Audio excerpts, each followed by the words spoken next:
এবারের সংগ্রাম স্বাধীনতার সংগ্রাম, এবারের সংগ্রাম মুক্তির সংগ্রাম, এরকম বক্তব্যটা বাংলাদেশের অবিসংবাদিত নেতা বাংলাদেশের যে বাংলাদেশ নামক যে ভূখণ্ড সৃষ্টি করার জন্য বা বাংলাদেশ নামক ভূখণ্ড একটা স্বাধীন রাষ্ট্র অর্জন করার জন্য যার অসামান্য অবদান রয়েছে সেই বঙ্গবন্ধু শেখ মুজিবুর রহমানের সেই ঐতিহাসিক ৭ই মার্চের ভাষণের দিন আজ।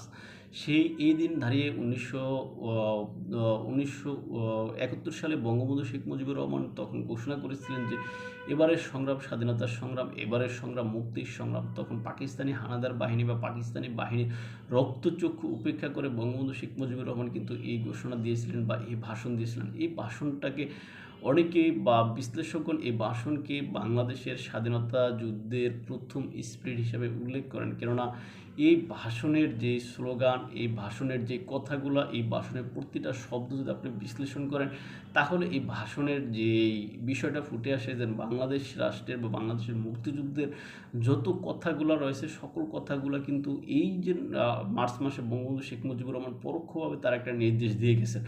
এখন এই ৭ই মার্চের ভাষণ যেভাবে আপনি নেন না কেন, আপনি যে দল করেন না কেন, সেটা আপনার নিজস্ব ব্যক্তিগত বিষয়। কেননা আপনি 7ই মার্চের ভাষণকে আপনি অস্বীকার করতে পারবেন না। তার এই কথার জন্য বা এই বিষয়কে বর্ণনা করতে গিয়ে আপনি দেখেন বর্তমান সরকারের বিএনপি সরকারের যিনি মুক্তিযুদ্ধ বিষয়ক মন্ত্রণালয়ের দায়িত্বে রয়েছেন বা মাননীয় মন্ত্রী জনাব মেজর হাফিজউদ্দিন আহমেদ, সেই হাফিজউদ্দিন আহমেদ বীর মুক্তিযোদ্ধা তিনি কিন্তু এরকম মন্তব্য করেছেন যে বাংলাদেশের ইতিহাস বঙ্গবন্ধু শেখ মুজিবুরকে ছাড়া লেখা যাবে না। বাংলাদেশের ইতিহাস লিখতে গেলে বঙ্গবন্ধু শেখ মুজিবুরকে লিখতে হবে বা নিয়ে আসতে হবে এবং তাকে গুরুত্বপূর্ণ স্থান দিতে হবে। সুতরাং বঙ্গবন্ধু শেখ মুজিবুর রহমানের যে ৭ই মার্চের ভাষণ, এটাকে আপনি অস্বীকার করেন বা এটাকে আপনি খাটো করে দেখার কোনো সুযোগ নেই। বাংলাদেশ রাষ্ট্র যতদিন থাকবে ৭ই মার্চের কথা ততদিন থাকবে, বাংলাদেশের রাষ্ট্র যতদিন থাকবে এই যে বঙ্গবন্ধু শেখ মুজিবুর রহমানের নাম বা তার যে কৃতকর্ম সেটা অবশ্যই থাকবে। সুতরাং বঙ্গবন্ধু শেখ মুজিবুর রহমানকে ছাড়া বাংলাদেশের যে ইতিহাস, সেই ইতিহাস অসম্পূর্ণ থেকে যাবে, এটাই বলা হচ্ছে। সেই অবিসংবাদিত নেতা তিনি তার একটি ভাষণে তিনি যেই রকম দিক নির্দেশনা দিয়ে গেছেন, যেরকম তিনি আপনার যেরকম ইঙ্গিত দিয়ে গেছেন বাংলাদেশের মুক্তিযুদ্ধের বিষয়, এটা একটা আসলে অত্যন্ত দূরদৃষ্টি সম্পন্ন বিষয়। এই জন্যই আপনারা জানেন যে ইউনেস্কো ৭ই মার্চের ভাষণকে তারা তাদের যেই রেজুলেশনে এখানে ইউনেস্কো ৭ই মার্চের ভাষণকে স্বীকৃতি দিয়ে তাদের রেজুলেশনে অন্তর্ভুক্ত করে নিয়েছে।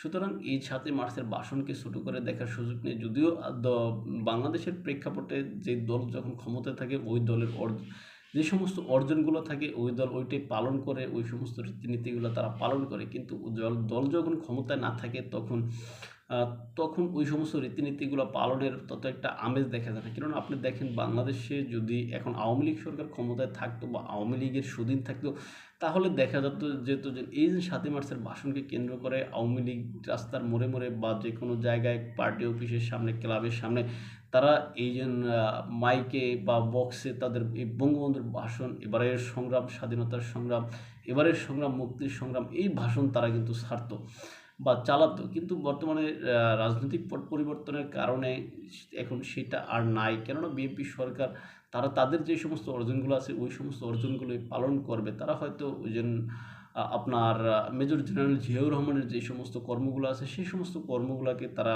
বাস্তবায়ন করবে, তারা সেই সমস্ত কর্মগুলো পালন করবে, ওই সমস্ত দিবসগুলো পালন করবে। কিন্তু ইন্টেরিয়ামের সময় ডক্টর মোহাম্মদ ইউনূস এসে এই ৭ই মার্চের দিন যেই সরকারি ছুটি ছিল সেগুলো বাদ করে দিয়েছে। এখন সব মিলে আসলে ৭ই মার্চের ভাষণটাকে বাংলাদেশে অবমূল্যায়ন করা হচ্ছে এই মুহূর্তে বোঝা যাচ্ছে। এখন এটা শুরু আসলে ইন্টেরিয়াম করে গেছে, ইন্টেরিয়াম গভর্নমেন্টে ডক্টর মোহাম্মদ ইউনূস তারা এই ইস্যুগুলো সূচনা করে গেছে, আর এই ধারাবাহিকতা হয়তো বা চলমান থাকবে।